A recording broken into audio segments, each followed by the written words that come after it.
maravilhosamente bem, porque sim, estou panfletando esse livro, que é O Caminho de Casa, da Yaa Gyasi, porque eu preciso que você e o mundo inteiro leia ele, por misericórdia, tá bom? Então tá bom.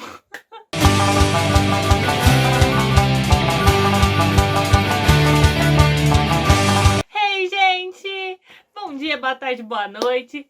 Eu me chamo Morgana, sou professora de História, esse aqui é o História de Noah, e hoje nós vamos conversar sobre o livro da Yaa Gyasi, que é uma escritora de Gana, porque eu não sei como fala, ganesa, sei lá, não sei como fala, e esqueci de perguntar pro Google antes de começar a gravar esse vídeo, e como estou gravando com meu celular, não vai dar pra perguntar pro Google. Ela é uma escritora de Gana, que atualmente mora nos Estados Unidos, e ela escreveu esse livro, que foi lançado em 2016, que é maravilhoso. Eu já fiz um vídeo aqui nesse canal falando sobre ele, de um plano de aula de história que eu montei baseado nesse livro, mas hoje eu tô aqui para falar do livro especificamente, para você que às vezes é só professor de português, ou para você que é leitor e só venho saber alguns dos livros da minha vida, esse aqui é um deles. Eu li ele mês passado, mas ele já é um livro da minha vida, ele merece esse vídeo porque ele é perfeito. Mas antes, se inscreve no canal caso você não seja inscrito.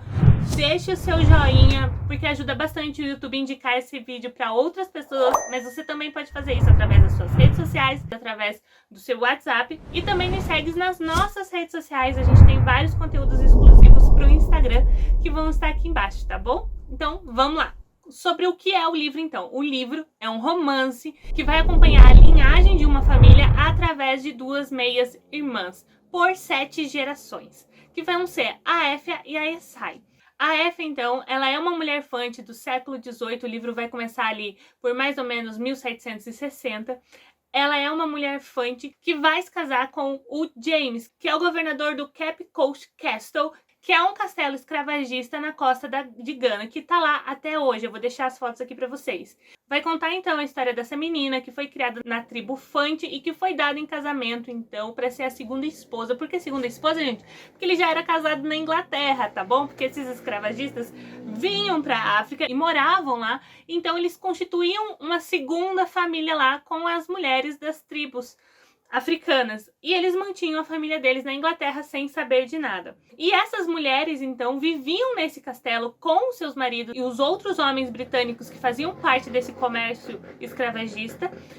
E embaixo desse castelo, no subsolo ou nos calabouços, era onde eles prendiam, então, as pessoas que iam ser vendidas como escravas para a América. No livro, o comércio vai ser feito com as tribos Fantes e Achantes, que eram as tribos que faziam, então, as guerras com outras tribos. E aí, os perdedores dessas guerras, eles vendiam como escravos para os britânicos. E mais para frente, quando o comércio de escravo ficar maior, então, eles vão realmente atrás de sequestrar e capturar escravos para vender para os britânicos. Então, o livro ele vai passar em torno disso. E a outra meia-irmã, então, é a Essai. E a Essai, ela vai ser, então, capturada e vai ser levada, então, para viver nos calabouços desse castelo, até que ela é vendida e traficada, então, para a América, para trabalhar numa fazenda no sul dos Estados Unidos. E aqui, gente, é maravilhoso. O livro, então, ele se propõe a contar a história dessa linhagem, dessa família, por 250 anos. Então, vão ser 7 gerações que nós vamos acompanhar. Cada capítulo vai ser uma pessoa dessa geração. Então, começa com a Éfia e a Essai. E aí, os capítulos vão se sobrepondo. O próximo capítulo, então, vai ser do filho da Éfia, que vai ser o Kay. E aí, o próximo capítulo é do filho da Essai, que vai ser a Ness. Aí o próximo capítulo, então, é do filho do Kay, que é o James. Aí o próximo capítulo é do filho da Ness, neto da Essai, que vai ser o Kojo. E assim por diante. A gente vai acompanhando, então, cada uma dessas gerações, cada uma delas ali pegando mais ou menos um período de 50 anos da história. Então, a história vai começar ali em 1760, mais ou menos, e vai até o início dos anos 2000. E aqui, gente, vai ser a coisa mais incrível que ela vai conseguir fazer. Ela vai conseguir fazer a gente ficar preso nessa leitura. São 200 e pouquinhas páginas, onde você não vai conseguir largar. Mas você fala assim, como que eu não vou largar se cada capítulo é um personagem? Então quer dizer que cada capítulo é um conto? Não, não é. Por quê? Porque ela vai conseguir trazer esse senso de continuidade das histórias. Você vai querer ir para o próximo capítulo para saber o que aconteceu. Porque sim, você vai saber a continuidade da história da Ness no capítulo do filho dela, que vai ser o Koji. Então o Koji vai contar sobre como foi a infância dele, vai contar qual que foi a experiência da mãe dele, ou o final da vida da mãe dele, ou no caso, por exemplo, da Willy com o Sony, que são mãe e filho também. Na da Willy, a gente vai ter muito dessa relação na infância. E depois, no capítulo do Sony, a gente vai ter como essa relação na vida adulta. Então, você vai ter essa continuidade até mesmo entre as duas linhagens, entre os dois braços aqui da árvore genealógica. Por quê? Porque você vai ter coisas se conversando. A autora, ela escreve de uma forma muito poética e ela faz essas ligações entre as duas linhagens, nos lembrando que eles são parentes, que eles fazem parte de uma mesma família. Então, a história começa com a F e a Sai, cada uma delas recebendo um colar da sua mãe, que é esse símbolo da família delas. Então, cada uma delas tem esse colar que elas vão carregar por gerações. No caso da F, esse colar vai estar mais presente na história. E no caso da Sai, esse colar vai se perder. Por quê? Porque a F vai ser esse braço que vai viver na África, que vai acompanhar esses traficantes de escravos, que vai acompanhar essas tribos, essa evolução desse comércio com os britânicos, passando para o comércio com os espanhóis, com os portugueses, como foi o crescimento dessas tribos. Então vai pegar, por exemplo, os anos do colonialismo também britânico ali, vai ter esse sentido de independência, mas vai trazer essa carga também da responsabilidade moral, né? Já que essas tribos africanas estiveram muito presentes também no tráfico de escravos para o resto do mundo. Então, dessa responsabilidade deles. E ela vai trazer essa questão muito poética, né, de elementos. Então, você vai ter essa questão, por exemplo, de que o braço da família da Éfia, que é o pessoal que vive na África, ele vai estar representado pelo fogo. Então, eles nasceram no fogo e esse fogo carrega uma maldição, que é por causa da participação deles no tráfico. E aí você vai ter no braço da Sai o elemento água, que também vai estar muito presente, ou pelo medo, ou pela beleza, ou pela necessidade da água, nessa parte da família, porque a história da Éfia, ela é transformada a partir do momento em que ela entra no navio negreiro e faz essa viagem até a América. Então eles têm muito dessa questão da água tá puxando eles, né? Deles sempre estarem voltando para a água, porque é do outro lado da margem que tá a continuidade da história deles. Então ela vai fazer isso, gente, de forma muito poética. E esse livro também, ele tem uma questão muito linda, assim, de querer começar como se fosse um conto de fadas negro. Então você vai ter o primeiro capítulo é o da F, e ela é chamada de Éfia a Bela. E aí você vai ter essa questão da aparência dela muito pontuada, né? Ela era muito linda, e de como que a história dela vai ser transformada pela beleza dela, pessoal, física. Ela é bela, e ela traz essa magia em torno da figura dela, mas ao mesmo tempo a história dela é pontuada por crueldade. E é isso que esse livro vai ter o tempo todo. É uma beleza com crueldade. Crueldade com beleza. A beleza, ela vai estar na forma da narrativa, dessa continuidade, de você conseguir trazer essa personalidade. E por personalidade aqui eu quero dizer de indivíduo mesmo, de você dar nome para aquela história, de você colocar uma pessoa naquela história. Por quê? Porque a autora, a Yagyasi, ela escreveu esse livro através de uma pesquisa que ela fez de 7 anos. Então, o que isso significa? Ela estudou a história da população negra, ela estudou a história do povo preto, tanto na África quanto na América, de como que a nossa experiência como pessoas pretas foi modificada e foi influenciada por leis, por preconceito, por esperança, por movimentos sociais, por movimentos populares, por uma necessidade de mudança e de transformação vinda da população preta, dessa constante busca de identidade. Então ela vai trazer isso de uma forma muito bela, ela vai discutir isso de uma forma extremamente linda, gente, linda. E é uma sensação que eu tive durante toda a leitura do livro, porque eu não conseguia descrever ele. Sempre que eu tava falando com a Monique sobre o livro, eu falava: meu Deus, esse livro é muito lindo! Como assim? Tipo assim, é uma história triste, mas é muito, muito lindo, porque assim, ela fala de tudo, gente. Como eu disse, ela fez uma pesquisa histórica muito grande. Então, para cada personagem que vai representar esse bloco aí de 50 anos, ela escolheu algum evento histórico para representar aquele período do qual ela faria naquela história. Então, ela traz esse elemento de falar sobre a experiência de ser uma pessoa preta através da história. E isso, para qualquer professor de história, isso é maravilhoso, né? Por exemplo, ela vai falar das mulheres que matavam seus filhos para não ser escravos. Ela vai falar da criminalização do homem negro a partir da abolição. Ela vai falar, no caso dos Estados Unidos, do período segregacionista e da luta pelo fim da segregação. Mas ela também vai falar do uso de drogas pelas pessoas negras como forma de consolo, como forma de fuga dessa realidade extremamente violenta que a gente vive. Ela vai falar também sobre essa imigração das pessoas mais ricas da África para a Europa atrás de estudo, estudar nas universidades de lá e depois vir trabalhar na África, ou de como é imigrar e ser africano num país europeu. Mas ao mesmo tempo, ela vai trazer a representação. Então você vai ter todos os tipos de famílias pretas, todos os tipos de pessoas pretas, todos os tipos de identidade, todos os tipos de amores. Então você vai ter o Kay, por exemplo, que é um personagem LGBTQI+. Ela vai trazer toda essa simplicidade, mas também toda essa importância de cada pessoa, porque, querendo ou não, esse livro ele é um estudo histórico, só que ela vai trazer isso pro lado pessoal. Eu não sei vocês, mas quando a gente estuda história, principalmente na sala de aula, e a gente estuda escravidão, parece que a gente transforma tudo em números. Tantos milhões de escravos, tantos milhões de libertos, só que parece que perde a importância quando você coloca em números. É igual o que tá acontecendo com o Covid hoje em dia, sabe? Para algumas pessoas, quase 300 mil mortes é nada.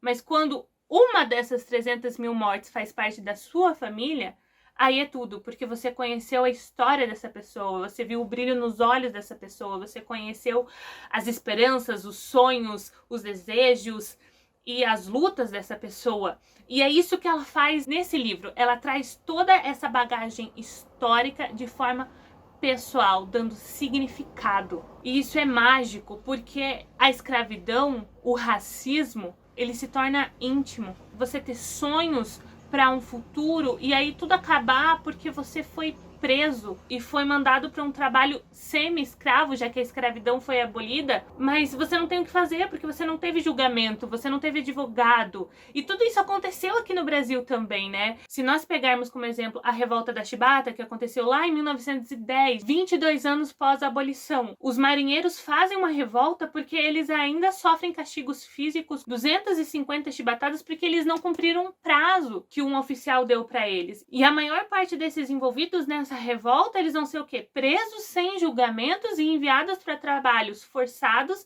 na Amazônia, na ferrovia da Madeira Mamoré. Eu sei que se passa nos Estados Unidos, mas quando a gente fala de escravidão e de identidade negra, a gente tem uma história muito parecida aqui no Brasil. Então, cada personagem que você vai acompanhar ali, ela vai conseguir fazer isso, ela vai conseguir criar esse senso de esperança. Então, você tá lendo o livro e você vai falar, vai dar merda, vai dar merda, vai dar merda, porque, né, você conhece a história. No meu caso, né, que já estudei muito disso, eu falo assim, vai dar merda, porque não tem como dar certo essa história. Mas, ao mesmo tempo, você tem sempre esse sentimento de esperança no fundo, de que ai, algo pode dar certo ou ele pode conseguir isso. E ela sempre vai trazer essa conclusão, entre muitas aspas, desses personagens, sempre de uma forma que você não espera. Isso eu vi acontecer muito na história do Kojo, por exemplo, né? Porque, não vou dar muito spoiler, mas a história do Kojo, ele vai se passar na lei que teve nos Estados Unidos de captura de escravos fugidos, né? Então, nos Estados Unidos acontecia de que os escravos fugiam do sul e iam trabalhar como homens livres no norte. E aí, então, saiu uma lei onde permitia que os donos desses escravos entrassem nas cidades do norte e capturassem esses escravos fugidos e levassem de volta para o sul. Então a conclusão que ela dá para essa história, para os acontecimentos, você passa a história toda esperando algo e a conclusão que ela traz é totalmente inesperada, mas uma realidade tão crua e tão triste, mas ao mesmo tempo tão verdadeira que te surpreende. E assim, gente, ela vai trabalhar esses temas extremamente pesados de uma forma leve e bonita. Lembra lá, crueldade e beleza o tempo todo junto. Então ela não vai pesar a mão com uma narrativa extensa, por exemplo. Se ela for ter que descrever um estupro, ela não vai vir com uma cena de descrição e, sabe, aquelas coisas longas que, né, te pesam. Não, ela vai dizer, aconteceu. Ela vai escolher frases curtas, pontuais, secas, mas ao mesmo tempo precisas e que vão te dar o entendimento daquilo, tanto emocional quanto racional, de uma forma muito linda, gente, e leve, assim. Eu não chorei nenhuma vez lendo o livro, tá? Não é um livro que te desespere, não é um livro que é para te fazer sair correndo, porque, meu Deus, o tema é muito pesado e esse tipo de coisa. Não, é um livro que vale a pena ser lido. Ela conta essa história de identidade, gente. É uma história de identidade, assim, de uma forma muito linda. Por quê?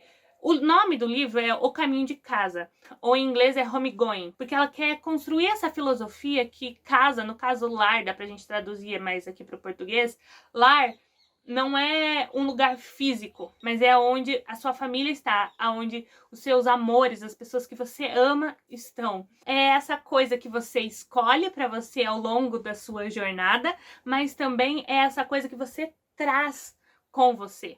Mesmo que você não conheça, porque vão ter vários personagens aqui que não conhecem os seus pais, não sabem quando nasceram, como nasceram, não sabem a sua história por causa da escravidão, porque eles foram vendidos e eles perdem essa ligação com o passado deles. Eles perdem essa ligação com a identidade deles. Mas, ao mesmo tempo, ela permanece neles, mesmo que eles não saibam. Então, você tem o personagem H, por exemplo, ele não tem nome, ele não sabe a história dos pais dele, do passado dele, mas a gente que tá lendo, a gente sabe, porque ele é descrito como um homem grande, forte, com uma raiva dentro dele, e é da mesma forma que o avô dele é descrito na história, o Sam.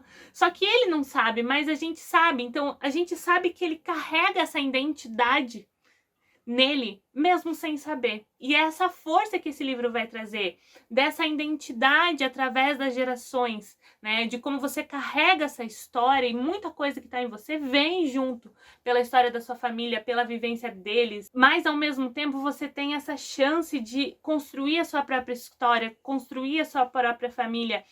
Mesmo que a sua gama de escolhas seja extremamente limitada, você ainda tem algumas transformações que estão na sua mão. E quando o livro fala, por exemplo, das gerações que vivem na África, ele vai falar desse senso de responsabilidade da construção cultural africana, dessa identidade, de manter essa história, de lembrar dessa história. E o livro, ele termina de uma forma muito esperançosa, assim, quando você termina, aquece seu coração. Ele vai terminar, então, no capítulo do Marcos, e o Marcos, então, ele é um homem norte-americano que está fazendo uma pesquisa para o seu mestrado, ele está estudando essa identidade negra. Então, apesar de ele ser filho de um drogado, apesar de ele ter nascido em uma cidade extremamente violenta, ter estudado em escola pública, ele é a primeira pessoa da família dele, então, a fazer faculdade, e ele tá atrás de fazer essa pesquisa, né, de contar a história da família dele, de descobrir mais sobre o passado. E aí ele não consegue escolher, porque quando você fala da identidade negra, você não pode falar de uma coisa sem falar da outra e falar da outra, porque uma leva a outra, né? Então, tipo assim, a questão da criminalidade das pessoas negras hoje tem todo um envolvimento político, social, cultural, racial, que vem lá desde o início da escravidão. Então não tem como você chegar aqui, falar disso aqui hoje, sem voltar no passado. E aí, então, ele faz uma viagem para Gana, aonde ele vai visitar o castelo. Ao visitar esse castelo, ao sentir o cheiro dos calabouços, entender essa realidade de pessoas vivendo na parte de cima, sem se importar com as pessoas que estavam presas na parte de baixo desse castelo. E ali ele vai descobrir, então, o tema da pesquisa dele, e ele vai conseguir respostas para a identidade dele como um homem negro norte-americano. Isso é incrível, porque quando eu fui pesquisar, é a história da escritora do livro, que é a Yajazi. Foi exatamente assim que ela decidiu escrever esse livro foi visitando esse castelo na costa de Gana. E esse livro ele vai acabar dessa forma, mostrando pra gente a esperança através do estudo, do entendimento da história, do descobrimento da identidade individual, mas também coletiva, e do amor, porque ele termina de uma forma extremamente fofa e bela, assim. Vale muito a pena a leitura desse livro, gente, por todos esses motivos que eu elenquei pra vocês. Eu amei todos os capítulos. São capítulos incríveis, porque o da Effia vai falar dessa questão de você viver no castelo sabendo que tem pessoas empilhadas no calabouço. Da Essay vai falar dessa vivência nos calabouços e do tráfego. Do Kay vai falar dessa experiência LGBTQI+, mas vai falar também desses filhos desses governantes ingleses com essas mulheres africanas que eram mandadas para a Inglaterra para estudar e depois voltavam a fazer parte dessa elite política em Gana. Danés vai falar dessa experiência de viver nas fazendas, do trabalho de sol a sol, vai contar da experiência nas senzalas, vai falar da fuga. Do James vai ser o primeiro capítulo que vai trazer essa questão da moralidade em torno do tráfico. Então ele não quer participar do tráfico negreiro, ele não quer ser líder da tribo dele, ele é filho do líder, ele vai ter que assumir esse negócio com os ingleses e ele não quer fazer parte disso. O do Kojo vai falar sobre essa questão de ser um escravo fugido vivendo no norte, sobre essa constante nuvem da reescravidão. Da Abena vai falar dessa questão da solidão da mulher africana, mas principalmente de você depender da terra para viver, né? Das plantações, que as plantações brotem e que gerem vida para o resto da aldeia. Do H vai falar dessa experiência de você perder essa história, de você não saber quem foi a sua família, de você não saber de onde você veio, mas principalmente da criminalização do homem negro pós-abolição. A forma que os estadunidenses tiveram de trazer esses homens negros para o cativeiro novamente e torná-los seus escravos agora legalmente novamente. Da Akua vai trazer essa questão do racismo religioso, então da presença do catolicismo na África, de você dizer que as religiões africanas são do demônio, desse conflito entre essas duas religiões e o que ela faz com uma pessoa. O da Willy, ela vai trazer essa experiência da mulher negra que é abandonada, que precisa criar seus filhos sozinha, que não tem liberdade de escolha, né? Ela vai trazer essa questão muito forte dos homens que fazem filhos e não criam e deixam as mulheres criarem sozinhas. Do Yuan vai ser essa conversa sobre responsabilidade moral pela escravidão. Vai ser aqui onde você vai ter realmente um capítulo onde você vai pensar, né? Esse braço dessa família vai pensar em todas as consequências que o envolvimento na escravidão trouxe para eles, como que eles ganharam dinheiro e como a tribo deles foi construída em cima do sangue de seus irmãos, porque aqui a gente tem essa relação, né, dos dois braços das duas famílias, dessa identidade da pessoa negra como povo, como algo unitário já. Como eles não se viam assim lá naquele início, né? Para eles tinha separações, eram Fantes, Achantes e outras tribos africanas, não era o mesmo povo, não tinha a mesma identidade, mas aqui vai trazer muito forte essa questão da identidade do povo negro através do globo, do racismo através do globo e de como é pesada essa participação dessas tribos africanas nesse tráfico e de como isso traz consequência, e aí vai trazer de volta aquela questão que a gente falou no início da maldição em cima dessa linhagem por causa dessa responsabilidade. É muito lindo esse capítulo. Aí a gente vai ter em contrapartida o capítulo do Sonny, que vai passar pela segregação nos Estados Unidos, pelo uso de drogas e por esse sentimento de impotência, né, de você ir lutar pelos seus direitos, pela criação de direitos, se unir com o seu grupo e não trazer resultado, o racismo não acabar, as injustiças continuarem, e aí você buscar essa fuga, né, para todos esses sentimentos, para todas essas raivas que estão dentro de você, porque você não tem controle sobre a sua própria vida, porque a sociedade te move para um futuro que é diferente do que você quer. O da Marjorie vai falar dessa experiência de ser uma africana que imigra para os Estados Unidos, como que é chegar nesse país, ser negra, mas não ser uma negra americana, ser uma negra africana, dessa busca de identidade, dessa ligação, da vivência no século XXI, dos anos 2000, da vivência do ensino médio nos Estados Unidos. E por último, tem o Marcos, que eu já falei, que vai ser essa busca pelo passado, né? Por essa identidade e principalmente por esse futuro melhor, por esse futuro esperançoso. E assim, gente, leiam esse livro, tá bom? E se você gostou dessa resenha, por favor, compre o livro através do nosso link da Amazon, porque você ajuda o canal, tá bom? Você não paga nada mais por isso, ok? Ok, leiam o livro, comprem ele através do nosso link e até o próximo vídeo. Tchau!